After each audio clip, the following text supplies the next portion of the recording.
الاتحاد من المفترض أن يدرك الحسبة التاريخية له والوحدة كذلك، والكرة للاتحاد داخل منطقة الجزاء. نور، الله عليك الله عليك الله عليك، والله أصفق لك يا كبير يا نور.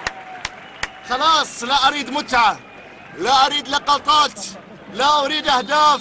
الله عليك يا محمد نور من كابينتي وأصفق لك. فرصة للاتحاد للتسجيل.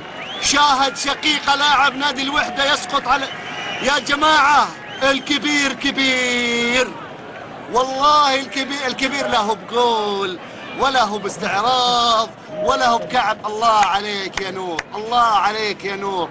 حيوه حيوه حيوه يا الإماراتيين قبل السعوديين، حيوه يا المحايدين قبل الإتاويين، حيوه لأنه يستحق التحية والتقدير. أشكرك يا نور، يقدم درس في كرة القدم. الكل يجب أن يتابع وأن يشاهد اللقطة الماضية من اللقطات لرجل تاريخي، للاعب تاريخي. ومع ذلك لأن الوحدة أبعدوها، محمد نور بيلعبها عالية وعرضية يعيدها سهلة لحارس المرمى. كم أنت كبير يا ابن مكة بهذا التصرف الكبير. والله ما هي غريبة عليك، ما هي غريبة عليك والله.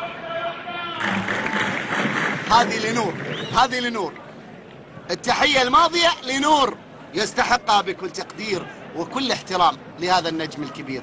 كبير كبير بلعبه، بأخلاقه، بحضوره، بأمجاده، بأرقامه، بإنجازاته. أفضل هداف عربي في دوري أبطال آسيا من 2003 إلى اليوم. هذا هو نور. كرة لعب لمحمد نور بيلعبها لباولو جورج. باولو بيحاول يمر، الكرة بتعدي لخارج الملعب، ضربة مرمى.